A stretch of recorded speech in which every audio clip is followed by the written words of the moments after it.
Hello.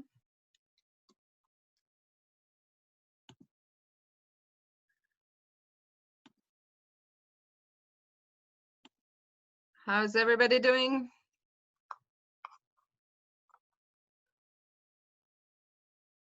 The silence on Zoom is always awesome. All right. So I'm still getting used to it, but oh well. By the time I get used to it, the semester is about to be over. So it is our last presentation, everyone. So I hope you got my late start notification in time. Let me go. I did not. One mistake that I made today is I did not test the software on my new computer that we're about to try today. So let's see what kind of trouble I can get into. But before that, let me briefly review level set methods in general. And I'm going to share my screen.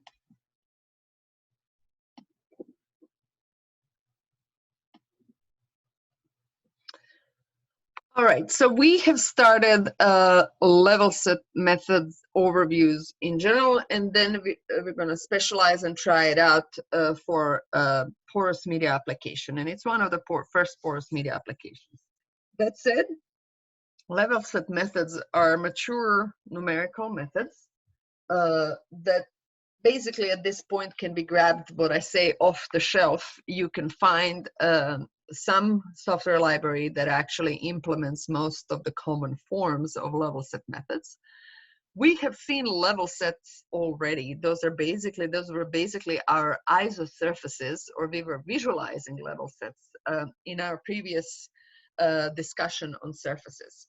So in the mathematical framework that was pioneered by Osher and Sethian, they're still they're still working, famous applied mathematicians. Both of them have a book on the topic.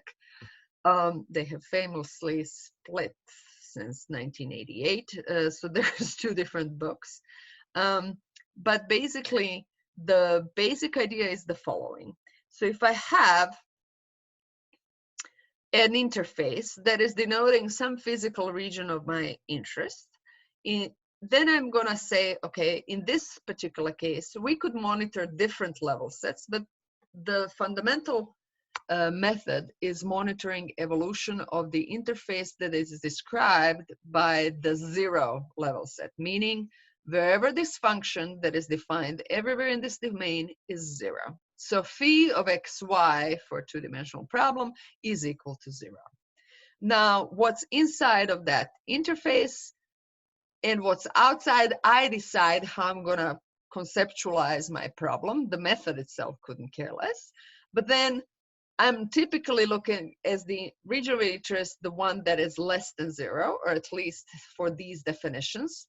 Understand that orientation, who is less than zero, who is larger than zero, are typically a part of the agreement. But it's important nevertheless, like you have a freedom to choose, but once you make a choice, you have to keep tab of the choices you made. In that particular case, I'm gonna basically assume normal to be the outside normal, the one pointing outwards. So if these are lesser values, lesser than zero, these are higher than zero, then my normal will, or my gradient would point from negative to positive values. Okay, so normal points outward. So this normal is essentially, I went through the details of it, it's gradient of this function phi, normalized gradient of function phi, because gradient in itself points physically in the direction of the largest change of anything, of whatever field it is that I'm looking at. Could be temperature, could be height, could be whatever it is, and normalized by gradient of phi. And therefore, if I have a line or surface, in this case it's a contour, in 3 dimensions is a surface on which I don't change at all because I'm basically a constant level, that means that those two directions have to be orthogonal. Okay, So normal is orthogonal to any level set of this function phi, including a zero level set.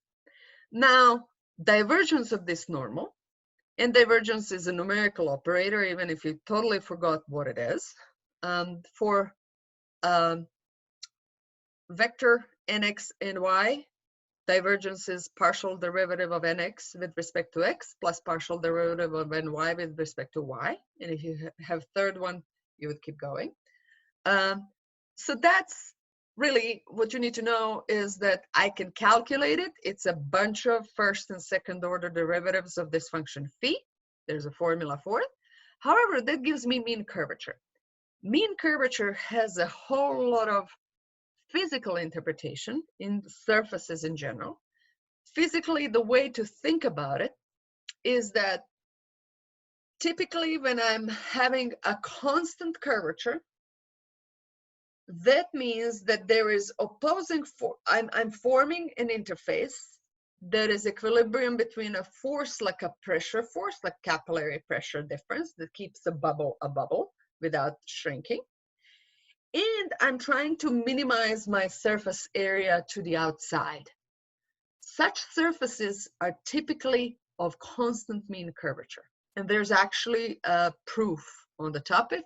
If you're interested, I can definitely hook you up with that paper. But think about constant mean curvature interfaces as minimizing area subject to some condition, like a volume condition or a pressure condition. If you have incompressible fluid, well, you can't just shrink it to a point. Okay? And therefore, there's a lot of physical applications that can be modeled by the motion guided by the mean curvature. It's actually called curvature flow in applied mathematics. So in essence, this can be pretty powerful for fluids as well, because that's the application that is coming up. I'm going to skip right now going through the application, but I'm just going to briefly then explain what is mean curvature for fluids. So if I have two fluids, wetting and non-wetting fluid in a porous medium, okay, then capillary if they're immiscible, I will have a capillary pressure supported by the interface between those two fluids.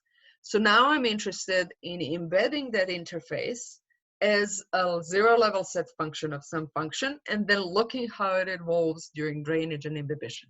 That's essentially here, and our objective. Now, basic idea is that if I have what's called capillarity dominated flow, then I'm going to ignore viscosity and how fast things happen and how fast fluids displace each other. I'm also ignore the differences in mobility between the two fluids, which we know, especially on larger scale, can have quite a bit of influence. And I'm going to look into a capillarity dominated situation where I can really just consider capillary forces. And that is often done in modeling for porous media. We basically can look at drainage and imbibition as a slow displacement between assuming that at every time I have time to equilibrate. When we're doing capillary pressure saturation curve, that's precisely what we're doing in the lab. We are establishing capillary pressure across a core and then waiting for it to equilibrate. Then we crank up the capillary pressure a little bit and wait for it to equilibrate, and so forth. That's a quasi-static problem then, because I'm moving through a sequence of equilibrium positions.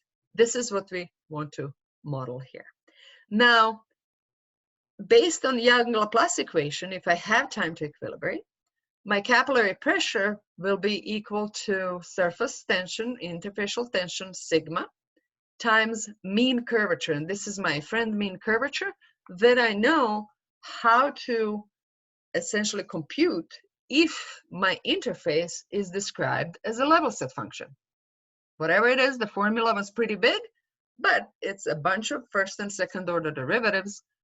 I know how to numerically take derivatives because hopefully everybody has taken a basic course in introductory numerical methods where you know how to differentiate in certain formulas. If you don't, let me know. We can fix that real easy. Now, this curvature geometrically is a mean average of two radii and also a sum of what's called principal curvatures in two orthogonal directions. So I'm going to look at this surface here, and I'm going to see that the saddle point in this plane right here, that's a plane of principal curvature. It's curving this way. And in the orthogonal plane, it's curving the other way. So it's at 90 degrees of each other. And I can see, so it's opposite direction of curvature. Therefore, one of these is positive and one of this is negative. Okay, the sign does matter. So let's say that I have same curvatures in terms of I can fit the bowl of the same size in this point and that point. And that bowl is R. I have just found a way to find thousands and thousands, infinitely many, these saddle points. And all of these saddle points, their mean curvature, 1 over R minus 1 over R is 0. This is the beauty of 3D. There's infinite number of ways that I can find a mean curvature of 0. And by extension, I can do this for any type of mean curvature. So basically, when I say mean curvature is constant, there's no unique solution ever. The solution we find in porous medium depends on where I'm coming from and what are the driving forces of getting me to the next equilibrium. So basically, there's infinitely many possibilities, but they are constrained by the porous medium itself and where can this interface pin itself in the porous medium. So basically, you cannot really hope, or math tells you cannot really hope that you will find a unique solution to your to the given situation of capillary pressure and interfacial tension, but you can search for the one that is closest to your current starting point. Okay, so this is what we're set to do right here. So this is actually initialization of an interface in a numerical method. I also introduced my mask level set function that describes porous medium, and this is the innovation that I introduced together with Dr. Brandt back in 2006. So basically, we essentially say, I'm going to have another level set function, C, and it's going to be negative in the pore space and positive in the grain space.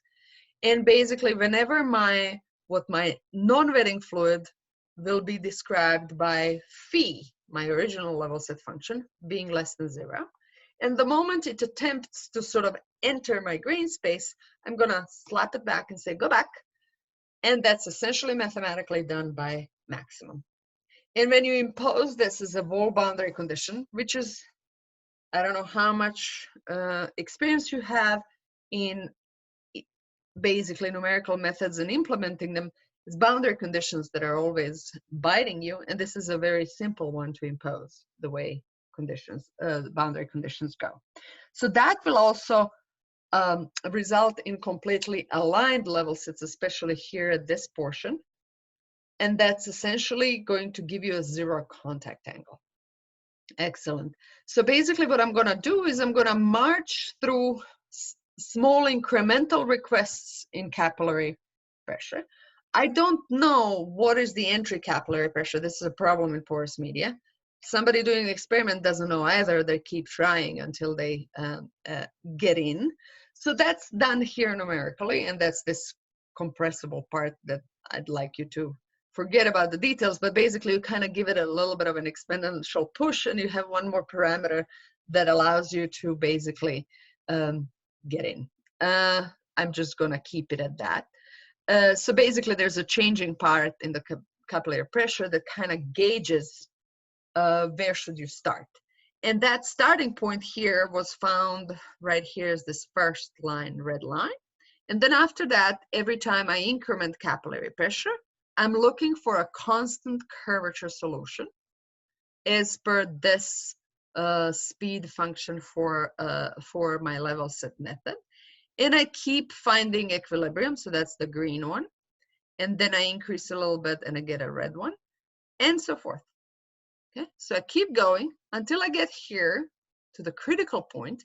At critical point, physically, I cannot support getting a smaller curvature anymore. The walls cannot support it. If I get more curved, I'm just gonna push through. And this is what happens in porous media as well. It's actually called Haynes jump of the interface in throats, and it's actually audible. You can actually hear a little whoosh, whoosh sound if you actually do this in the lab. So sometimes, basically these, if you have a lot of them actually happen at the same time, you will actually hear the interface passing through this throat. And that actually happens here too. My next stable position is basically my entire, this is a porous throat, is drained, and the interface is right now here. And I will also notice that topologically this interface has split in two pieces without me doing anything. No surgery necessary. We just reevaluated where's the zero level set, and this is where we found it. Okay, so in that sense, it doesn't require babysitting or surgery. Okay, so there are some example pores and some interesting stuff that can be observed in porous media. Let's look at the imbibition. Imbibition is always more interesting. So when I'm going back, even though I pushed through in drainage, when I'm going back, there's multiple ways I can go back depending on what my starting point is. If you ever feel like doing details on thermodynamics of displacements in porous media, there is a paper by Norm Morrow from 1971, which is a long paper that goes into the details of this thermodynamics. But the basic learning is that the longer you go through the porous medium during the drainage, there is more thermodynamically irreversible things that happen. One of them is this one. Haynes jump is irreversible. Thermodynamically, you have lost a certain amount of energy that you're never going to be able to come back. Coming back, so piston displacements, for instance, in a constant cross-section tube, they are reversible. You go in with the interface, you can go in and out, in and out, in and back. You can do that, right? So that means reversible. These cannot recover once you actually split and made the topological change. That's an irreversible change, okay? And the more of those pile up in the porous medium, this is the result why we actually have a hysteresis. It's a hysteresis in energy, really, of between the drainage and imbibition curve. There's always a difference. So porous medium allows me these multiple options to come back. Now let's look at some options depending on when do I start.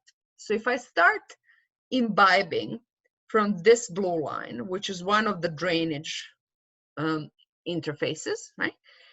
At this point, I haven't imbibed into any of these neighboring throats. So I haven't gone through. There was no Haynes jump. Nothing irreversible has happened yet in this simple pore. And this pore is borrowed from some of the basic micro models. This is some of the seminal work of Lenormand and Zarcon in micromodeling. Okay. So one, as I reduce the capillary pressure or curvature in this problem in LevelSets, I will just go back. And actually, this is my critical stage, this magenta or pink one. And after that, I'm just going to withdraw. So the way I enter, I go back. Okay? However, in this particular case, I have gone through, I have changed the arrangement of these sizes here a little bit. And I have gone through this one. So my interface was pinned here, but then it's gone through. And now on the way back, I basically cannot imbibe not in this arrangement. Now this situation really means, so I reduced curvature down to nearly zero. And this portion of the pore space does not imbibe. This is essentially a residual situation of sorts, residual saturation of sorts. Now, what it really depends on, this is a limited geometry, so it depends on what is the situation surrounding it, which I don't have right now if I'm simulating in just that one pore. Same thing here. I actually have two throats that did not drain, this blue line, and one that did. And I'm going to get a different sort of a final curvature for imbibition beyond which I cannot actually imbibe, not in with the knowledge that is limited to these geometries. So this is essentially showing different types of hysteresis depending on when it is that I start my imbibition. And this is something that is observed in experiments, and this level set method can actually show, which is an important thing. Now let's do, I don't think I'll be able to play this video. Maybe no. So I will now look at the similar, so this is sort of a fracture-like in 2D, or you could also look at this medium as a succession of pores. Let me actually show what's happening first. So there's one pore, second pore, third pore, fourth pore, and essentially you're passing through. So this is this, I drew this myself as a test medium. And I drew it so that this throat is larger than this one, and this one is larger than that one, okay? So this will be my first choke point during drainage. Then it's gonna take them out. These are my quasi-static solutions, these lines, and they alternate red and green just like in that original example. So basically I can see a pileup of them, meaning that it's gonna take me a moment or I need to increase capillary pressure a bit until I pass through. Then after this line, this green line, I cannot support a larger curvature in this throat anymore, and I will go through. Where will I go? I will be stopped by my next curvature or critical curvature, and that is actually here by design because I drew the porous medium. So basically my next interface will actually be now here, okay? And again, a whole bunch of red and green here shows that I have a whole lot of intermediate stages until I do the same thing. Here, I have another hinge jump and so forth. So you can see that drainage is controlled by pore throats. It's a fundamental understanding on drainage. Now, when I go back, let's say that I go back from this interface here, which is one of these right here. So I'm going back from this drainage endpoint. I'm going to keep reducing, and there's way more pileup of these curves. They're all in the same incremental steps or same decrements. So you will see that a whole lot of them piled up here, whole much more than here. So this is your hysteresis. You need to reduce your capillary pressure way below where it was during drainage, and you still can't drain. When do you actually drain this medium? Let's look at this interface right here. You will drain this portion. This is sort of like a semi-pore, if you will, or one portion of the pore space. So you will drain when this interface and this interface come in contact together and then jump to the next, and that causes instability. And then the interface jumps to the next stable position that it can hold it at the given capillary pressure. And that in this case is actually this red line right now. And then after that is this one. Same thing happens here, this last red curve here. Basically, I will imbibe when this portion of the interface, this is the fluid portion, then I'm contacting the solid, then I have another fluid portion. When those two fluid things, sort of like I visualize it as they're sliding down the grain, they touch, and then they jump to the next position. This is what's happening with imbibition. Just from the pileup of these curves, it's obvious that basically it's these pores and how interface gets to instability inside a pore are what's controlling imbibition. So imbibition is controlled by pores. This is the reason why in pore network models, often what we call a critical drainage capillary pressure is basically based on the radius of a throat, and critical imbibition capillary pressure it's based on a radius of a pore. That's kind of just heuristic. In reality, not only it's based on a pore and its size, but also where my interface is at. This is something that we've observed here. It's not just controlled by this pore here, it's also controlled with how many interfaces do I have sitting in the neighboring terms. And that's something that is important to observe. And that gives me a whole variety of responses, given that porous media are complicated and I'm not looking things at one pore only. So it's a sort of a collaborative work of multiple pores surrounding the location. Now I'm going to show a video, and this visualization will actually just put together what you will see is a visualization is not one curve moving through, but you're actually going to see a red blob of non-wetting fluid moving through during drainage and moving back during imbibition. And you will see just from the nature of that blob that it happens in a different way.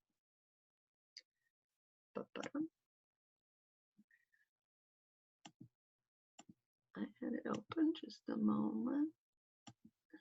No.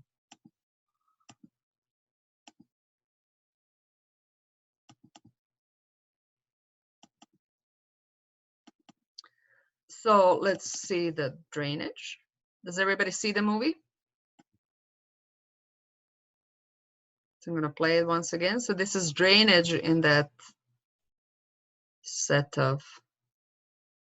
This was done, by the way, in MATLAB using contour and contour F. Contour F sort of fills things on one side of the contour, and you get visualization like this.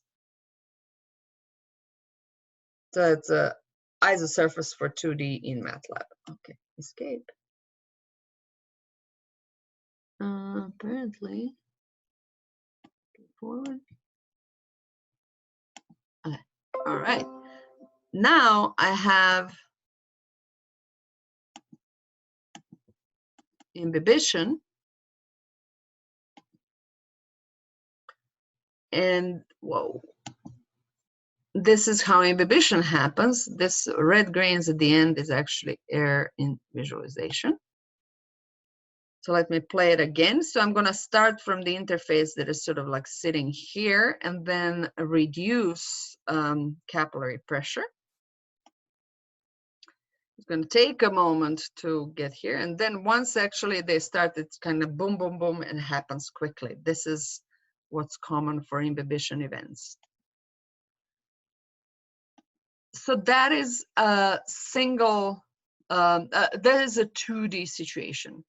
Let's look at a 3D. So let me just explain geometry first. So I'm going to look at the 3D in between three spheres. Okay. And there's I'm cutting off a single throat. So there's a throat here, right? That is, so this is my tightest spot inside of this throat. And I'm looking at the interface, a critical interface. It's not now magenta, it's this purplish color that is getting to me. So non-wetting in fluid is getting towards me. This is the critical point in this throat in 3D. On the next event, this is a 3D equivalent of what we were looking at. Next event, my interface is jumping through, and basically what's left behind are these are called pendular rings. And now I just changed the color to indicate the change in topology. So this not orange color is now the interface in between these spheres, and these are pendular rings that you see in between grains. So this is the residual water or wetting fluid. Okay? And my non-wetting fluid, like I don't visualize the fluid itself because then I wouldn't see anything. I'm just visualize the interface in between fluids, and you will see the visualized interface in between fluid as a colored, and that lining the sphere as gray. This is unique visualization type to me. I don't see anybody else doing it that way. For me, it's useful to see. Okay, so this is a hinge jump in 3D. And I'm going to explain similar thing that's a little harder to see. Let's actually see it.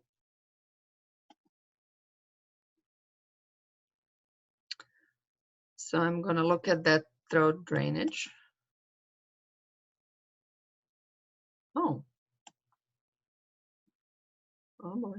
I have an unplayable file, so I guess I'm not gonna. This is the, when I said what trouble am I gonna get into, this is what I mean, because I changed my computer recently, so there are certain files that don't play. Let me just see here. Is it any of these? Poor drainage. Same. So these older files are not gonna play. Let me see trapping. No. Okay. Unfortunately, I will not be able to see some of these videos. And my Mac has recently died, so I'm not gonna be able to quickly change machine and see them. Let's then get to, let's see if these work. This is my fracture. All right, this one works. Excellent. So I'm gonna find that example.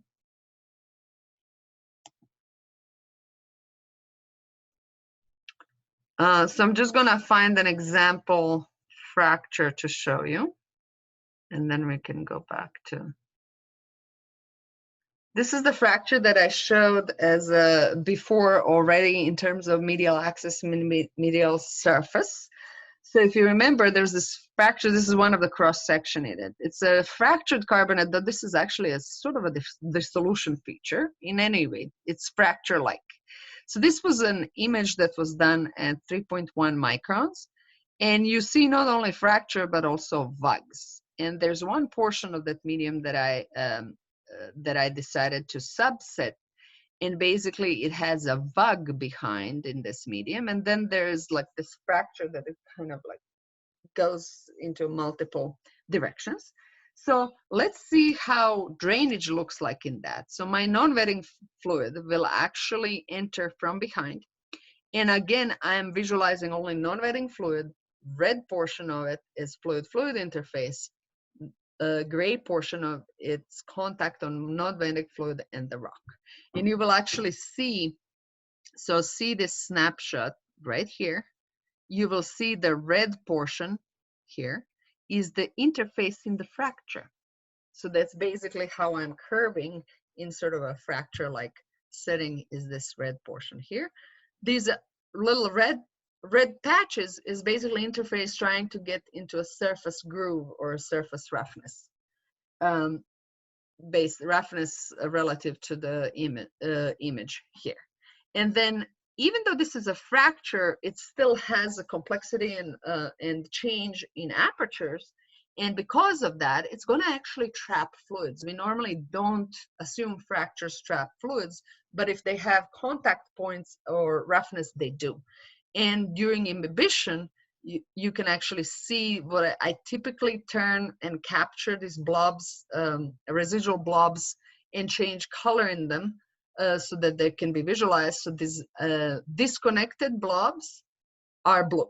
So you can actually see two blobs in this fracture that basically get trapped around here. So basically there's an interface here, here, the wetting fluid snaps in multiple locations at the same time, which goes around and sort of like around the rock and traps a fluid blob in the middle of the pore space. And those are the trapped non-wetting blobs. Now, this is the first time I'm showing you a resulting curve. So there's actually a drainage curve, so I can figure out what saturations are.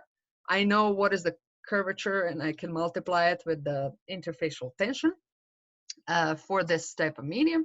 So I can see drainage and imbibition in this medium. And this is actually in this case, the residual is relatively small, but this is basically the residual situation. So you can see the hysteresis between these curves is captured. Now let's see what kind of trouble can we get into by trying this out in MATLAB. They understand, and this is the famous Berea sandstone example that I actually have displayed on DigitalRocks. So let's take a look. And then as time permits, I'm going to show you more examples. But this is going to be in MATLAB, so open up. this is my initial investigation of these methods when we kind of proposed it. This is where we tested it to see whether it works. And essentially, we based it on the LevelSet method toolbox by Ian Mitchell, who is from University of British Columbia. And this toolbox can be still found. I have provided it here. I haven't kept up with the versions, so this version should work, or last time it worked was 3 months ago, so hopefully that's still the case, though 3 months ago I had a different laptop, so that's gonna be the test right now here. So I'm going to go to this example. Now, in data, I have provided this in data.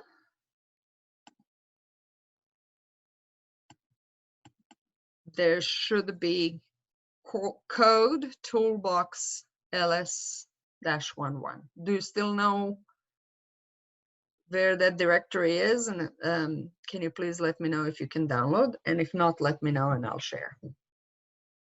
So this is that big data directory that I shared some time ago.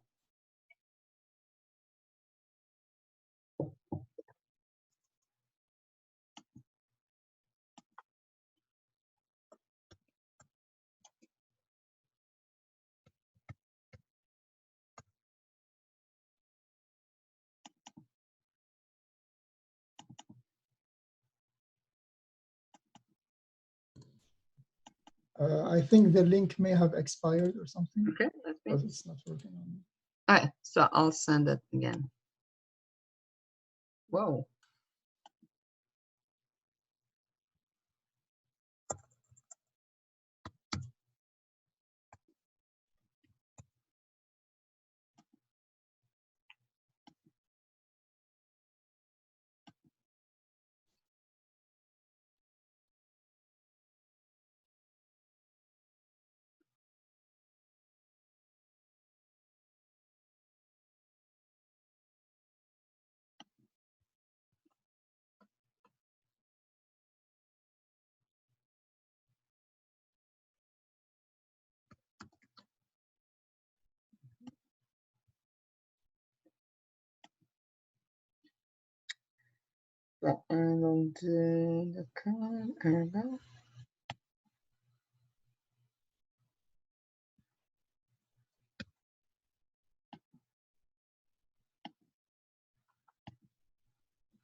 Yeah.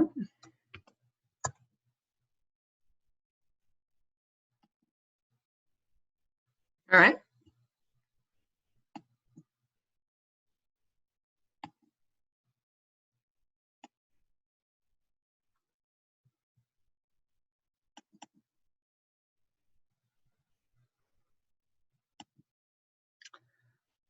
So if you go to, so what I did for this is I set up this LSMPQS method using the toolbox. Toolbox is a general toolbox for LevelSet methods. So it gives all kinds of discretizations that you need to apply different types of LevelSet methods. And it has excellent tutorial. However, and it's as fast as it can be in MATLAB. That said, MATLAB is not very fast for these applications, so you can basically get away with doing basic, like that throat in 3D.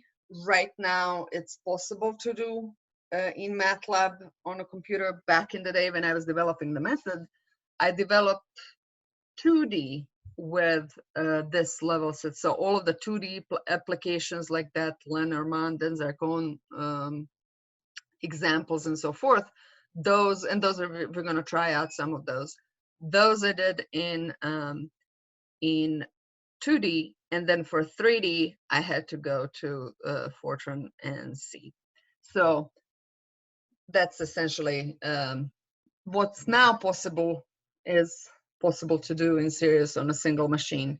simple single pores on a single machine, but for anything bigger, you have to go parallel. And my student Rahul Verma has a version of this toolbox that is not parallelized, but it uses OpenMP for speed up on a processor, single processor with multiple threads. Anyway, so the way it's set up is that the general level set, there's examples, and those are examples that are actually, they're following a book by Osher and Fedkiv. So basically you can find a lot of standard books in there. And here, what you want to change is this add path to kernel. And you want to actually change, wherever it is that you are, or wherever the toolbox is, you want to add that to kernel. So I'm actually just, PWD gives you, there you are. Actually not examples, but you want the kernel. So if you just replace that, and instead of examples, I'm gonna do kernel. So I'm gonna just save that. And what this does, it basically changes, or does everybody knows what does it mean for a code to add a directory to a path? Do I need to explain?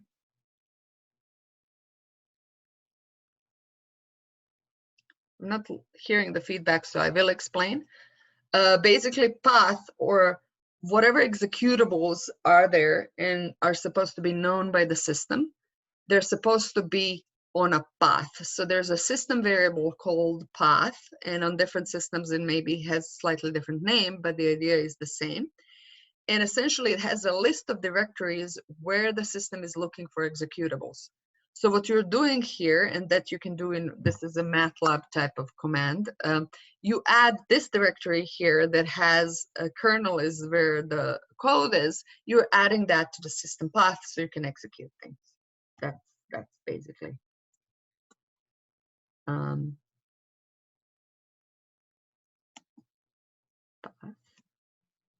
to kernel, and then you just execute that. Okay, so now I should know, or my MATLAB should know where it is. So I have made sure that the proper path is there and I executed it. And then I will go to examples LSMPQS.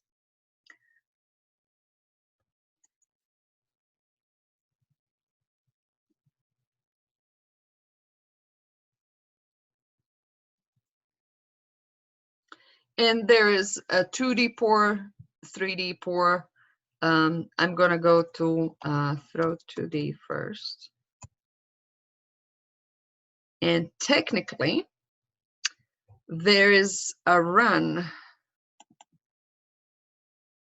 that sets up the geometry. So I have certain preset number of options of geometries that this code puts together. And this one is called throw 2D. I'm giving it the maximum time. Otherwise, I'm looking for a steady state solution. So that needs to be reasonably close to steady state.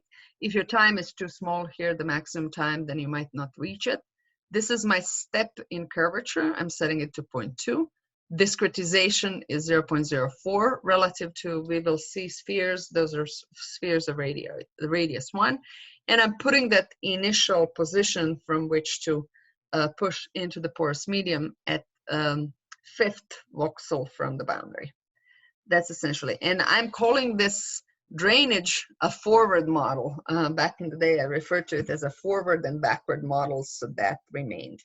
And that's what I'm running and returning the both data. This is my function phi, mask, that is psi, and there are certain grid parameters and curvature. Let's see if this actually runs. And as it's running, it should visualize. All right, here's my 2D throat in between two disks. And that position, blue one, is in the initial position. And I'm trying to equilibrate now and get to a steady state. Apparently I did, and that's the green line. And then the next one is the red line. So I'm initializing curve, or adding 0.2 to my curvature, or increasing it. And I'm producing curves as I go.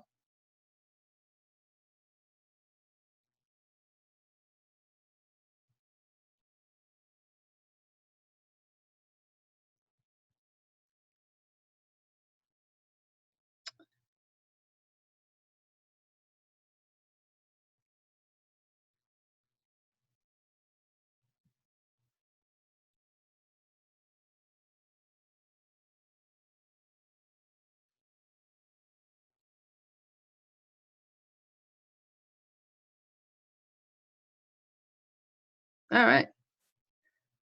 That is it. Okay, so this is basically my drainage through throat. Did everybody get it?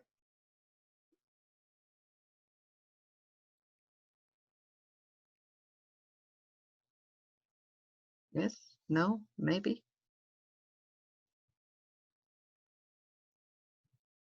I'm gonna wait for you or some response.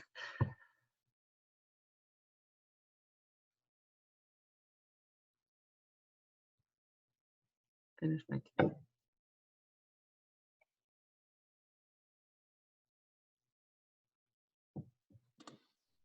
Is this the one you did the pore 2D, or was it the throat? Yeah, this is a throat. Oh, okay. I did the pore 2D. So it's Okay, well, you had fun with pores. Do you see two throats attached to a pore? Yeah. All right. Now let's do the, so you can go, there's 3 examples set up to just try things out. Let's try the real throat. So real throat is actually taken from a 2D slice of a sandstone.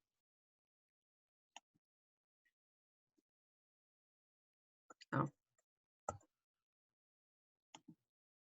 So there's this run that sets it up.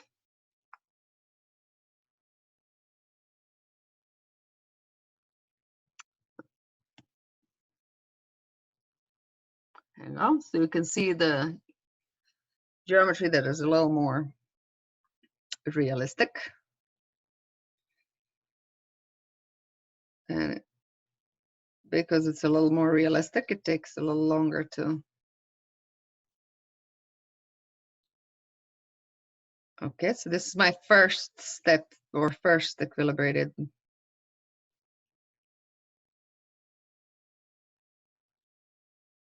So you can see how some fluid remains here in crevices because I can't reach into them. This is even in 2D.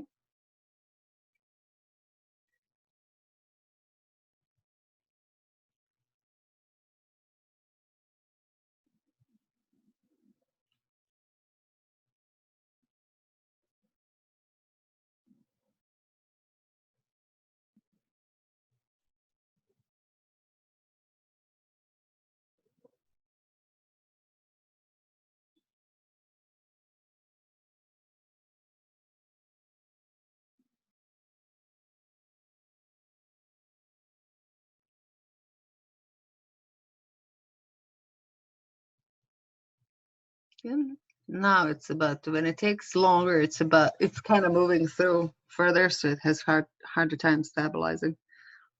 Technically, there are 2 throats here. They're very close to each other. This would be the first throat, strictly speaking, and this would be the second. Does everybody see that? But basically, this is my sequence of. And now that, let's move to a pore.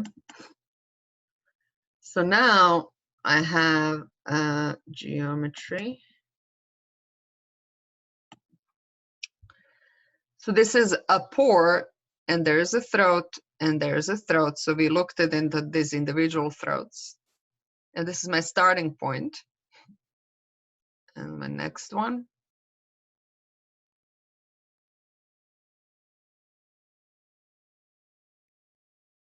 This is, so now I have interface in this throat and this throat. So these are two fluid interfaces. In between, I have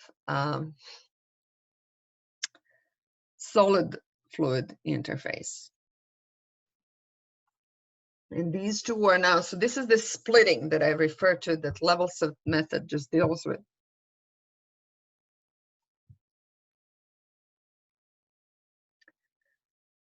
So I'm gonna, one of these throats is easier to go through, so this is going to go through faster.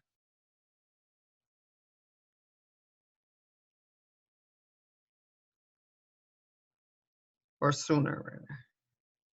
I don't think we can't talk about faster here. There's no time per se. This is a time-like parameter t, but it's not time. And this takes a moment. Maybe I should have taken a little larger steps. That DC step can be adjusted.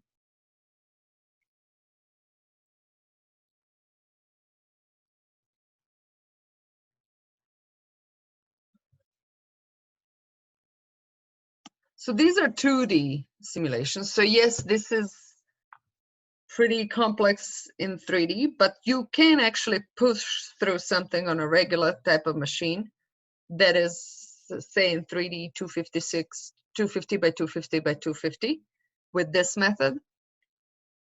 With lattice Boltzmann, there's no way you can do that on a single machine. So that's sort of, there is a benefit. So you can see that there's hinge jump that happened here, and I think it's stopped. So there's an interface that is left here without going further. Okay. Any questions? Is this fun or what? I love that I get visualized and visualizing things in little movies. All right. Now 3D is much more fun to visualize, as you can imagine. So I'm just going to do a couple of comments here and a couple of advanced things. Part of it is this snap of it. Unfortunately, the video that I set up doesn't play. Not on my newest machine. It's played since 2006 and it stopped apparently in 2020. 2020 broke a whole lot of things. So basically I set up, in one of the papers, I set up an investigation of the snap off. And for those of you who have read a little bit more about snap off, there's something called roof criterion of snap off. But what I did for that is that I actually set up situation where I have two throats, and this one is a little tighter than the other with that numerical cementation exercise, if you remember from pore network model. And basically, I allowed the drainage from this side, and then I started from an interface that was lodged in this second tighter throat. In between, there was a cylinder. And then I started withdrawing, and basically, I was evaluating at which critical pressures or capillary pressures do I get imbibition. So you can see actually just the triangulated interface here as a mesh. And there's this trapped blob inside that changes color into orange when it traps. So this doesn't work, but basically this is the interface. So if I actually invade it again, you would actually reconnect with this trapped blob. But this is also visualization of the interface just before it actually snaps here in this throat. So what happens is that what happens physically is that the vetting layers swell near the interface. And as they do, they touch. And when they touch, they can trap or snap off the non-vetting fluid. And that's how you get the trapping in between here. Okay. This is an example of a Brea sandstone pore. This is a single pore. I'm not sure if but this is just different types of visualizations. Since we looked at some visualizations, I wanted to point that out. So this is the interface of the non-vetting fluid. Now, if I was, and mesh shows you the interface of the actual sandstone. Now, red here is again fluid-fluid interface, and gray is the contact of the non-vetting fluid with the grain. Here, this visualization shows this is the red is surface around non-vetting fluid, and green is surface around wetting fluid. So wetting fluid I typically don't visualize, but it is there. And this basically gives you the complete pore space. Okay, so it's the other one. So this is the, we talked about visualization, and it's typically hard to visualize things properly. Even in this single pore, the moment you have trapping, you have this hysteresis between capillary pressure and drainage. And here it is if you actually put capillary pressure drainage curve. So imbibition, as you know from petrophysics, it's always harder to imbibe. So you have to reduce capillary pressure to much lower value than it initially took to drain. Okay. So, and that's the hysteresis we're talking about. And essentially the energy difference between the two curves is what's essentially in these interfaces that have formed, the new interfaces that form. I have studied, speaking of cementation, we had an study with network modeling with cementation, and I want to show you sort of a parallel study with sandstone with using LevelSet method.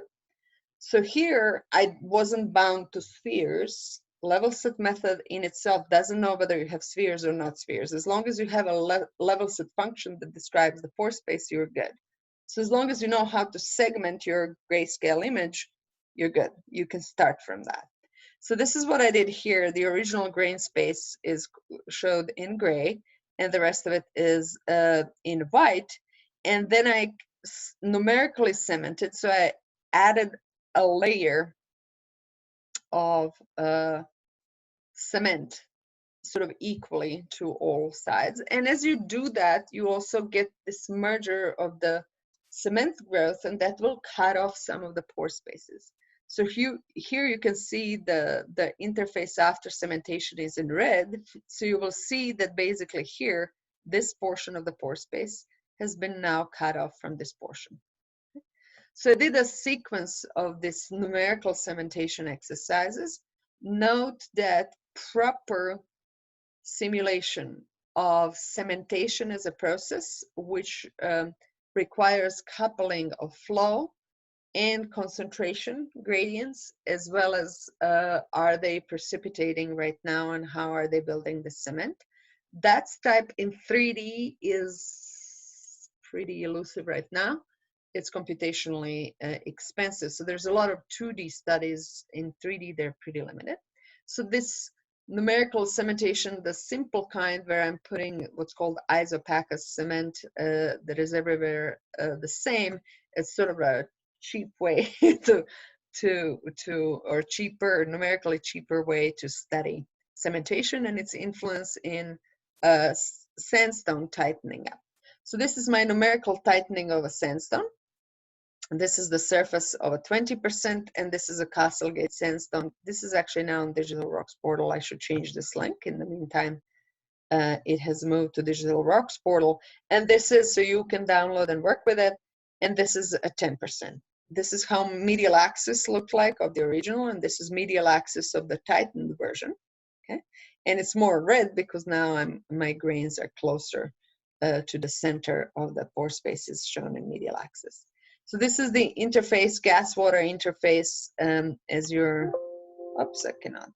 I'll see whether I can play the file. But essentially, this is the last sort of drainage endpoint in 20% porous. And my saturation, the residual water saturation is 26%. Here, if I go to a tighter, I can see a higher residual water. So it's easier to bypass things. Okay. Not only that, if I now perform imbibition after that drainage, then I will see that basically the trapped pore space saturation, and you will see some of these blobs. This is my numerical response to that toy that I love playing with that traps oil. So basically you will see some of these blobs are in individual pore spaces, like this one, these are in individual pore, even this one. Now, this one spans multiple pores. Okay. I know you cannot open. This one spans multiple pores. This one spans multiple pores. So there's no requirement that these pore through the trapped phase spans only one pore. Okay, and during my PhD, I actually measured this what I call pore occupancy from an experiment. Now, this is an example for 10%, and look at the residual saturation, went down to 60%. It's not necessarily surprising. I mean, this is a smaller pore space, so it's 60% of something smaller than in 20%, but still we typically normalize. And when the residual went from 30% to essentially 60%. And this is because it's easier for the wetting fluid to kind of sneak around and trap things off. And you can see that suddenly these blobs, they span much bigger pore systems, right? Because it's easier for wetting phase to trap non-wetting.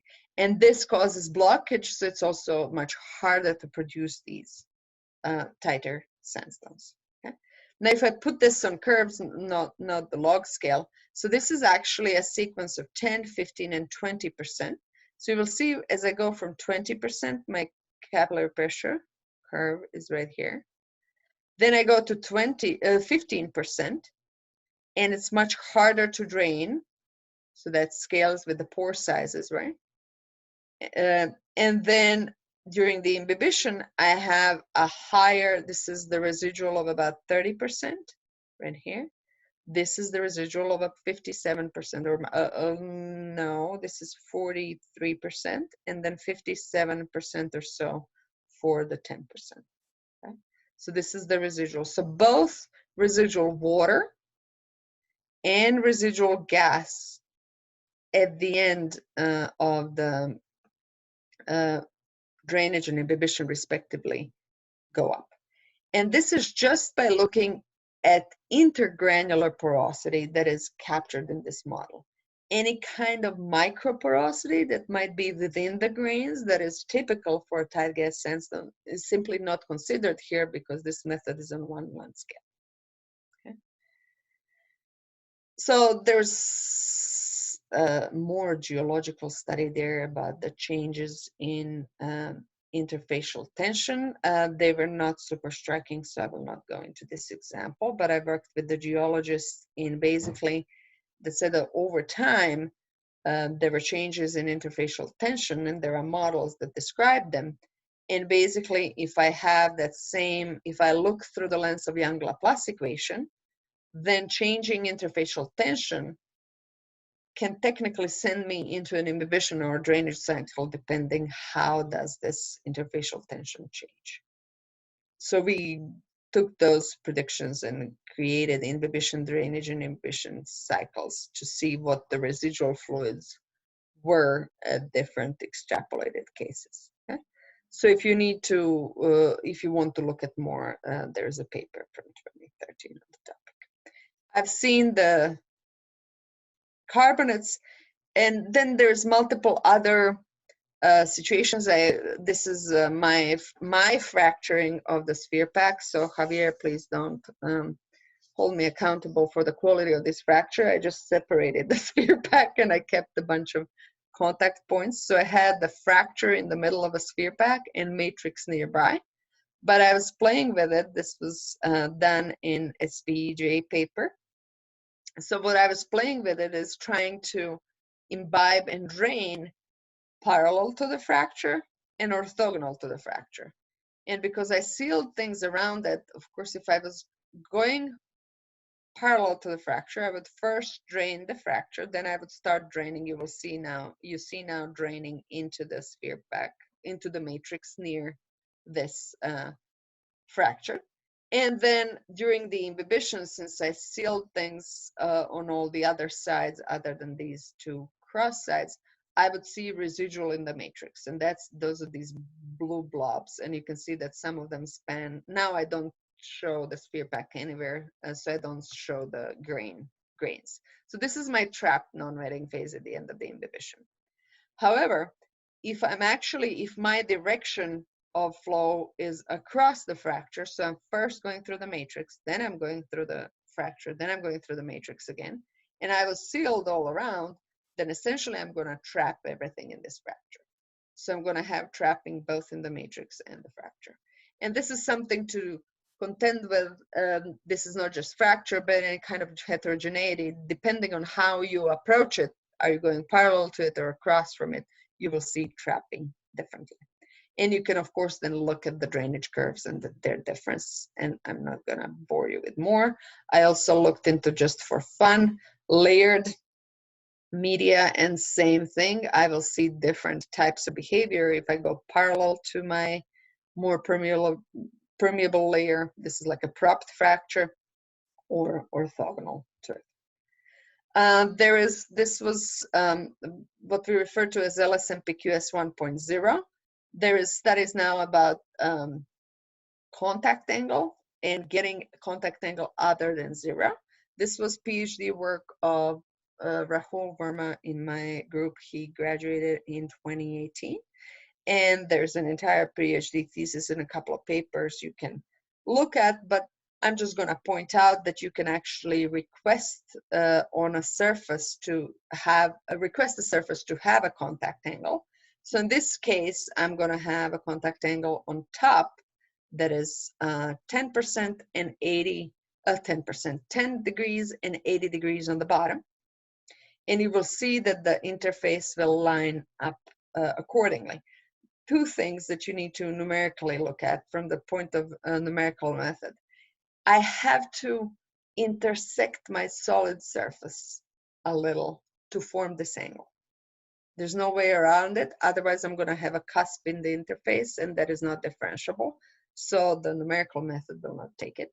And that can create problem, because now technically, as far as numerics go, my fluid can pass through the walls like a ghost.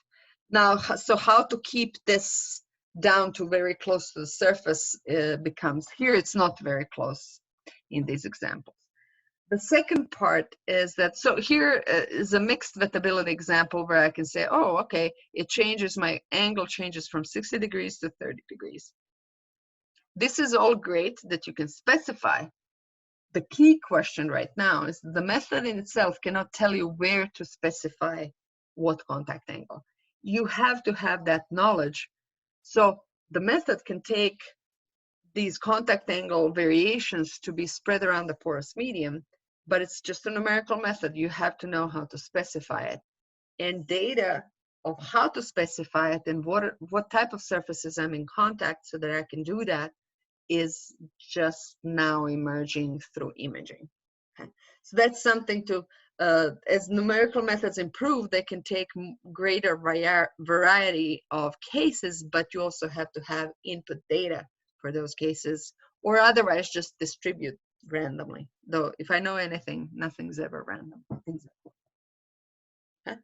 So this is the, you can actually look at GitHub code by Rahul.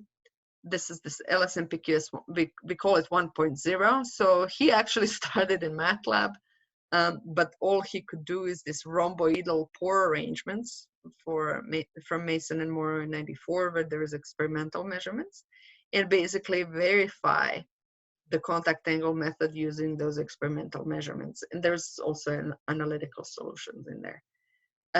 And rhomboidal pores were basically given by sets of 4 spheres.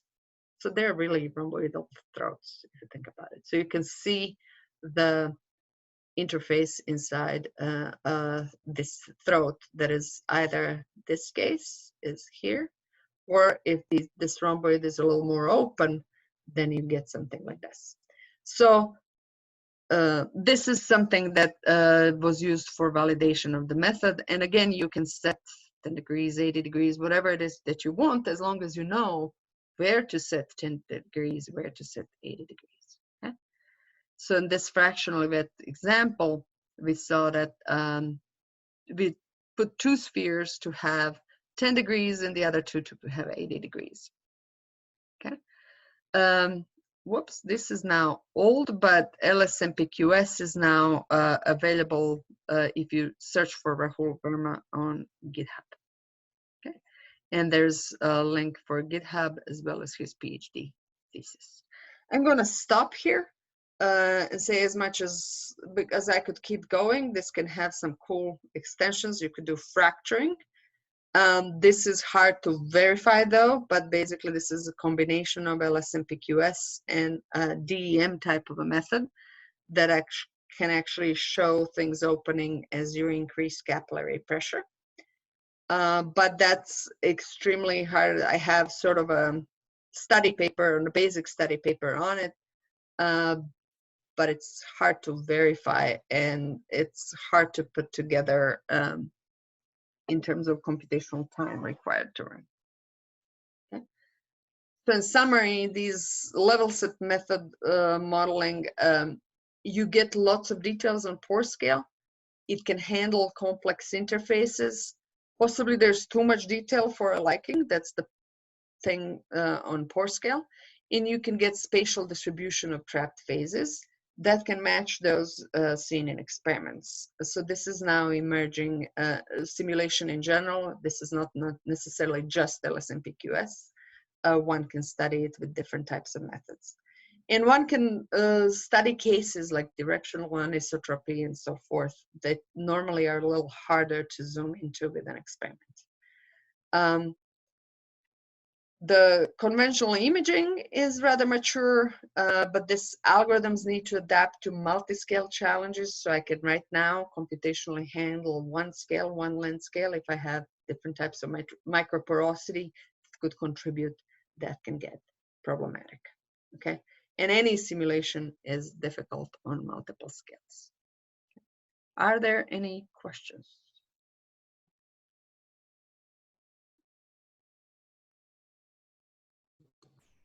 Can we ask questions about the homework? Uh-huh. Okay, so just a few ones. So for the question number 3 about the velocity data set, for the first part, you want us to plot the color histogram for the velocities in X, Y, Z directions. Is there like, okay, so do you want us like, okay, go ahead. Yeah, so just basically what I meant by color histogram is basically compare Vx, Vy, and Vz. Okay, not like extract the RGB channels from each image. No, because that wouldn't make sense. It was the leftover, I'm sorry, apologies. That's actually a typo. Because the initial data set that I considered that didn't get published in time as had RGB channels. But I also realized while analyzing it that it was fake color, so I removed it from consideration. It was color just for color purpose. It wasn't real. But, yeah, just to compare like the different directions, not a color for each. But so normally data in this case is typically fake color. Fake meaning that the color doesn't have physical meaning. It's just there to add fun to your visualization. Okay. In photography, color is real, right? So the color that you see in these simulations is somebody chose a color scheme and decided to show a variety of colors, but it's typically, in this case, velocity or Vx. Vx has certain range of values. How are you going to decide to color that range is up to you. So in that sense, it's fake color, right? But when I look at the ladybug or a cardinal bird through my window, they're real red color, right? So they're red. They're actually red. So there's real color and fake color. In most of the imaging for porous materials and this probing like X-ray or MRI, any color shown is fake. It just shows the contrast, and it's a choice of the visualizer. Does that make sense? Yeah. Now, there are cases in geology where color is not necessarily, color itself is not real, but it's important for showing. There's a typical way to show when you look at XRD. Those are typical maps that are 2D maps, and then there is like silica pops in one color and carbonate pops in another and so forth. So there are certain custom colors used for a certain type of visualization, but it's still it's a fake color. Yeah, sorry. So that's a typo from the original data set I considered for the problem. Yeah, one other question. So for the permeability estimation, is there like a certain direction you want us to go with that, or should we just like do Once you have the whatever you formula, want? you can apply it for the Vx, Vy, Vz, but there is a dominant flow direction there. You Well, can yeah, see but by the range of values, right? Because it was a pressure difference that was applied in one of the directions and the others were close to the flow. yeah, but wouldn't we need to know like what that pressure differential is Look to at the calculate data. the permeability? No, you will sum up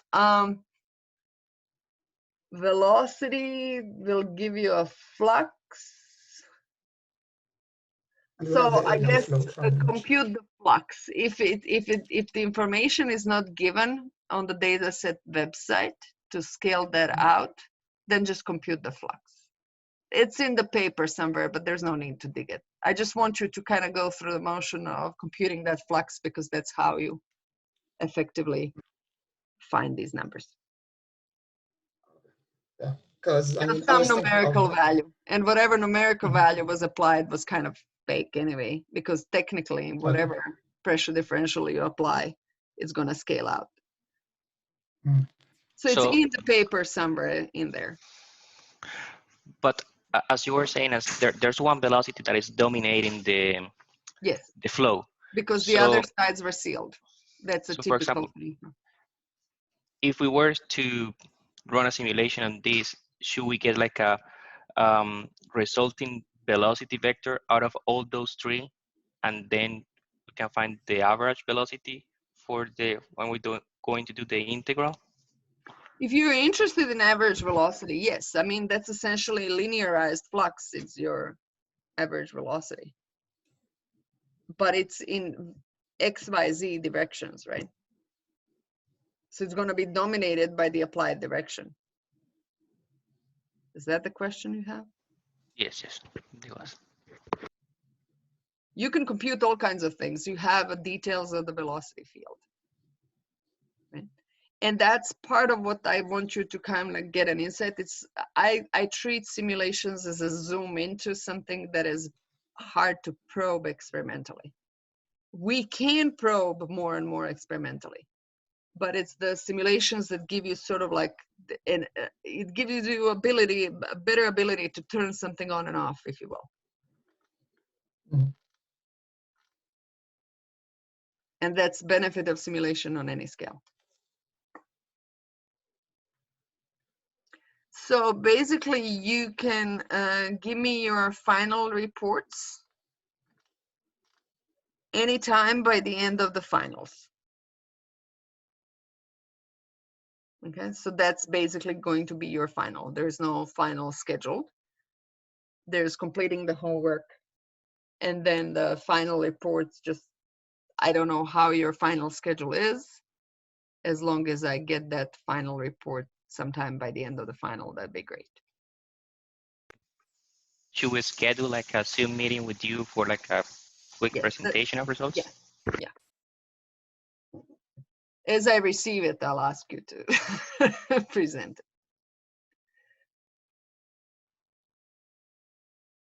Any other questions?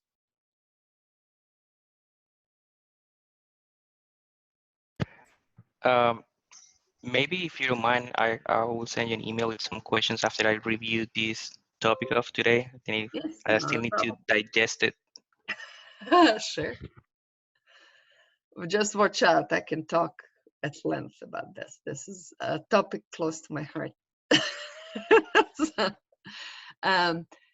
So thank you everybody for being in the course. The turn of events mid-semester to this has been surprising. Thank you for sticking out in the digital version of this course. I'm normally recording lectures, but this is a little more digital than I signed up for. So thank you again. Let me know if you want to meet separately about your individual projects. And other than that, I will wrap up and post all of this, both Monday and Wednesday lecture. on the YouTube channel.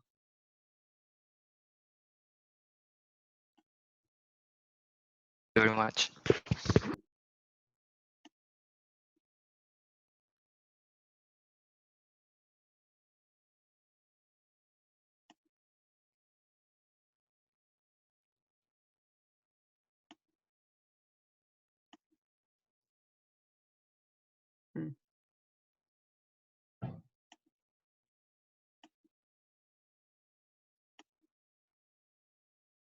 Okay. All right. Bye.